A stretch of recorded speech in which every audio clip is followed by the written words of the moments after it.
Hello friends, कैसे हो आप सब। तो आज हम BCOS 183 के कुछ मोस्ट इंपॉर्टेंट क्वेश्चंस करने वाले हैं आपके अपकमिंग एग्जाम्स के लिए।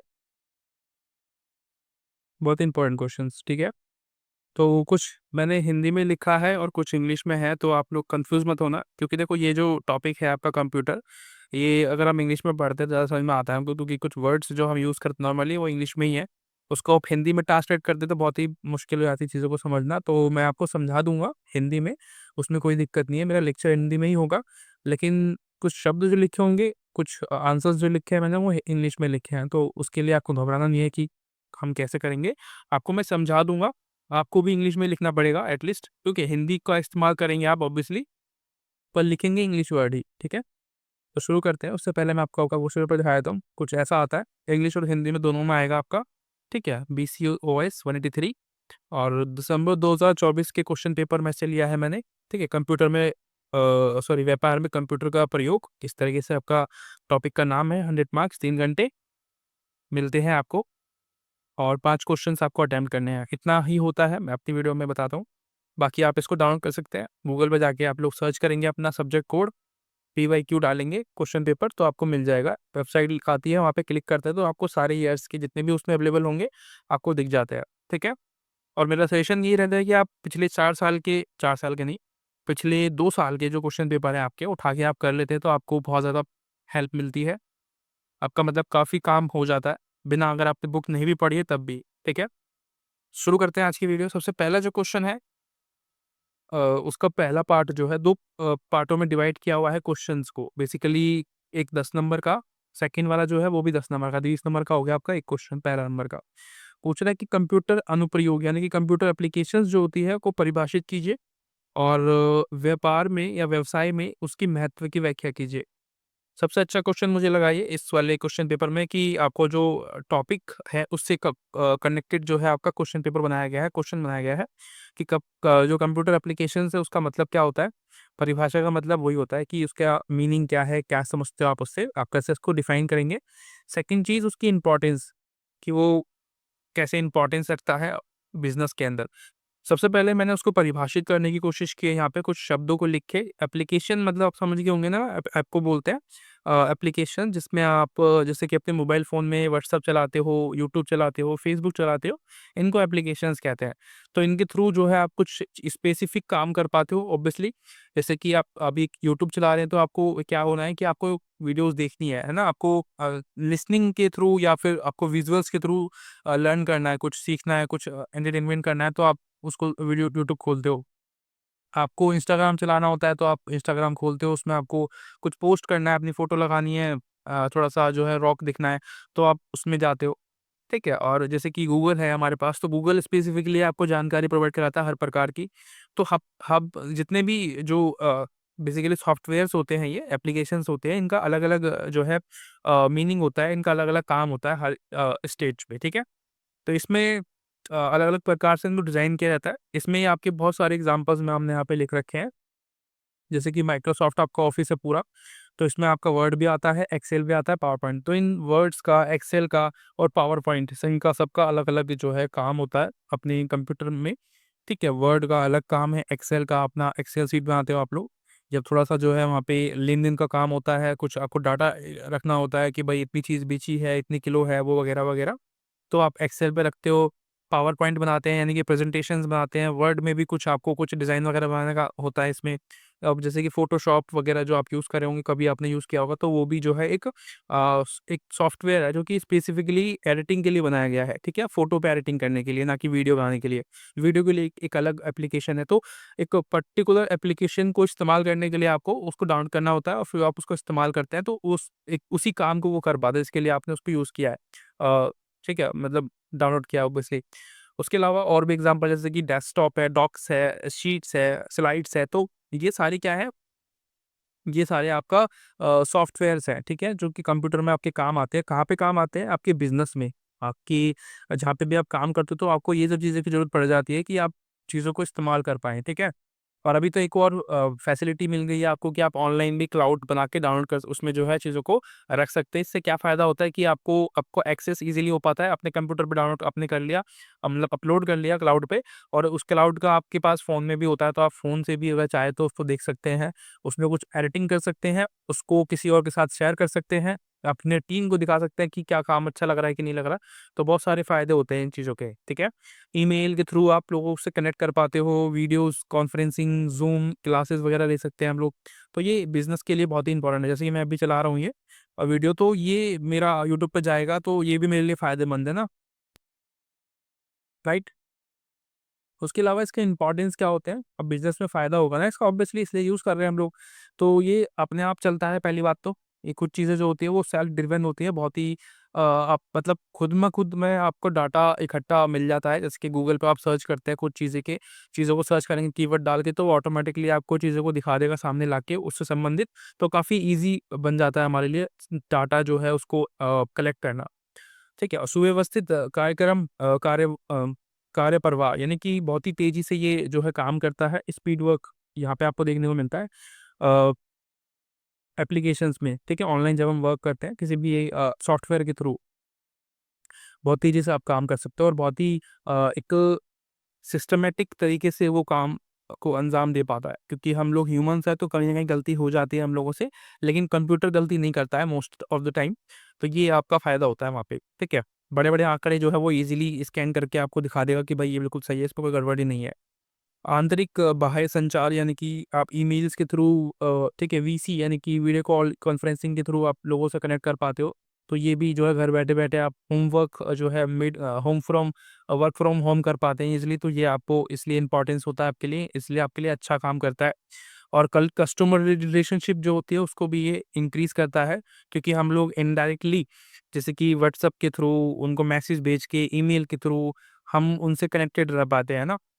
उसके अलावा केंद्रीकृत डाटा भंडारण, यानी कि इसमें आपको आप काफ़ी सारे रिकॉर्ड्स डाटा अपने पास रख पाते हैं इमेज के फॉर्म में, जेपीजी के फॉर्म में, पीडीएफ के फॉर्म में, और जो भी आपके पास वित्तीय चीज़ें होती हैं जैसे कि फाइनेंशियल कुछ शीट्स आपके पास रखी हुई हैं, तो आप उसको फ़ोन में रख पाएँगे, उनको सेव कर पाते हैं अपने पास, ठीक है? बड़े ही सेफ़ली आप उनको रख पाते हो, उनमें आप एडिटिंग कर पाते हो जब आपको ज़रूरत पड़ती है तो।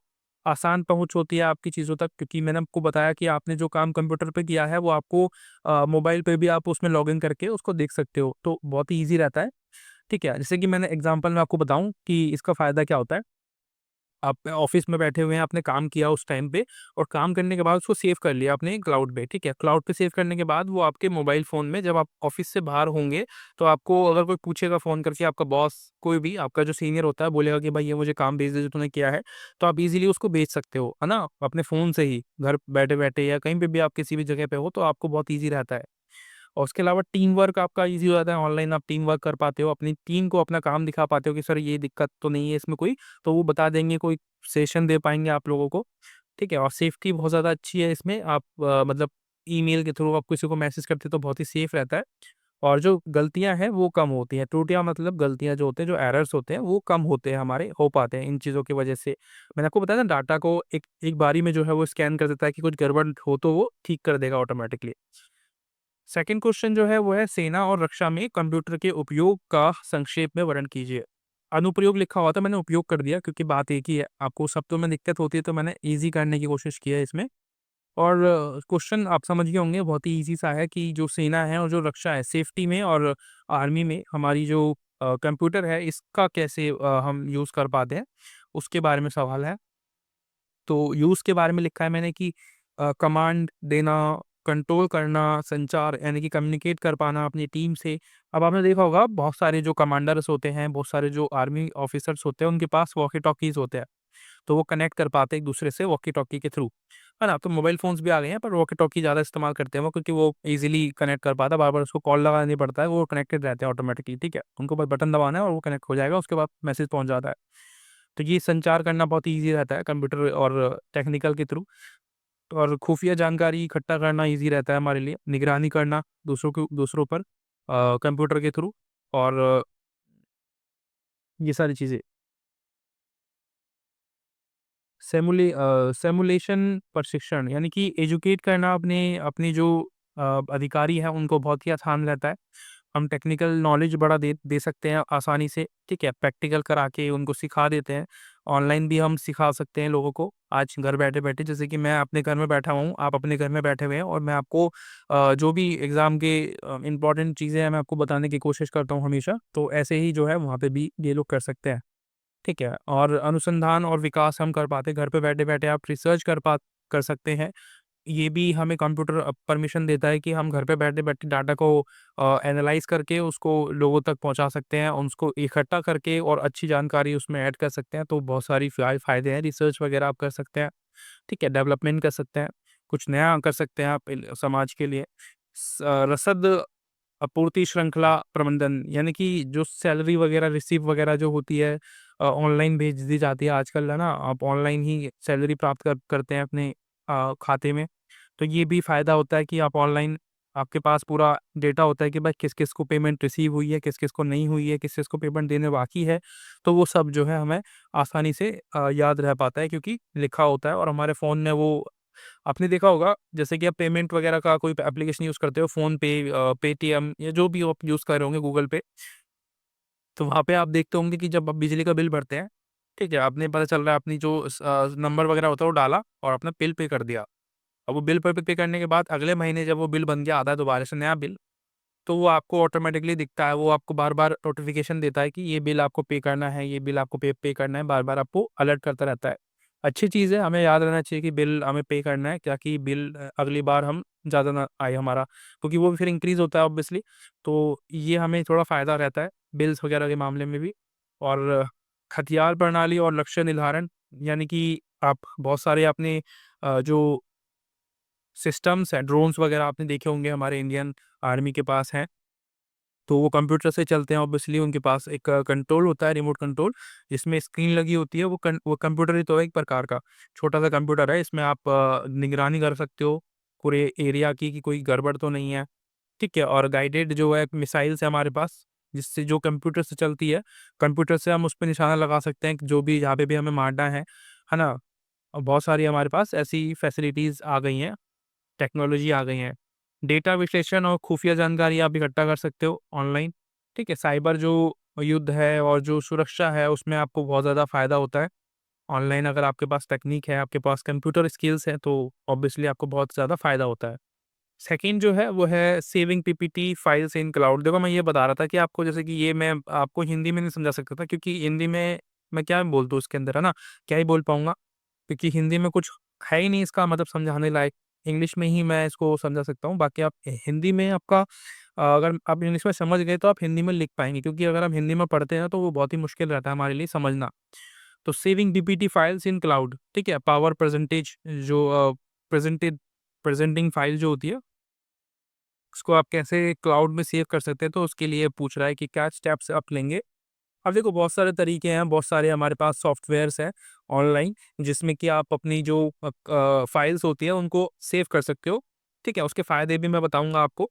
सबसे पहले हम बात करते हैं कि generally steps to saving PPT to the cloud, मतलब क्या-क्या हम तरीके अपना सकते हैं जिससे कि हम अपने फाइल्स को क्लाउड में सेव कर सकें। तो सबसे पहले हम choose a cloud storage provider, सबसे पहले हम क्या करेंगे, चूज़ करेंगे ऑब्वियसली कि किसमें हमें सेव करना है, जो हमारे पास इसकी लॉगिन हमारी पास आईडी होगी तो हम उसको चूज़ करेंगे ऑब्वियसली। जैसे कि हमारे पास अगर माइक्रोसॉफ्ट वन ड्राइव है तो हम उसमें जो है अपना जो फ़ाइल है वो डालेंगे, और गूगल ड्राइव है तो उसमें सेव करेंगे। वैसे तो कंप्यूटर में भी हो जाता है, लेकिन दिक्कत क्या है कि कंप्यूटर में आपको एक्सेस नहीं मिलेगा और जगह पे। एग्ज़ाम्पल के लिए, अगर आप कंप्यूटर में सेव करते हो ना, बस कंप्यूटर में रहता है वो, तो इससे ये प्रॉब्लम है कि आपको मोबाइल फ़ोन में नहीं आएगा वो, और आप किसी और जगह पे आप एक्सेस नहीं कर पाएँगे उसको, फ़ाइल को। तो अगर आप ऐसे ऑनलाइन जो भी प्लेटफ़ॉर्म्स होते हैं उनको उन पे आप डालते हो अपनी फ़ाइल्स को, तो इससे क्या होता है, आप ईज़िली एक्सेस कर पाते हो अपने मोबाइल फ़ोन से। आप उस किसी को आपको भेजना है तो वो आप भेज सकते हो। फिर वो अपनी उसमें देख लेगा आसानी से, बिना ऑफ़िस जाए, है ना? और दूसरी चीज़, आप कंप्यूटर के अलावा टैबलेट पे या किसी और जिस यंत्र पे आप लॉगिन करके उसको आप खोल सकते हो और उसको दिखा सकते हो प्रेज़ेंट के रूप में। अगर आपके पास ऑन द स्पॉट चीज़ें नहीं होती हैं, तब आपके पास बहुत ज़्यादा फ़ायदा होता है। ठीक है? गूगल ड्राइव पे डाल सकते हो, ड्रॉप बॉक्स पे डाल सकते हो, अदर ऑप्शंस भी आपके पास, जैसे कि बॉक्स होता है, आई क्लाउड होता है, एक पी क्लाउड है, तो बहुत सारे ऑप्शंस हैं, ये मैंने आपको ऑप्शन बताए हैं अभी। अब हम बात करेंगे कैसे हम अपलोड कर सकते हैं आपका पावर पावर पॉइंट जो है।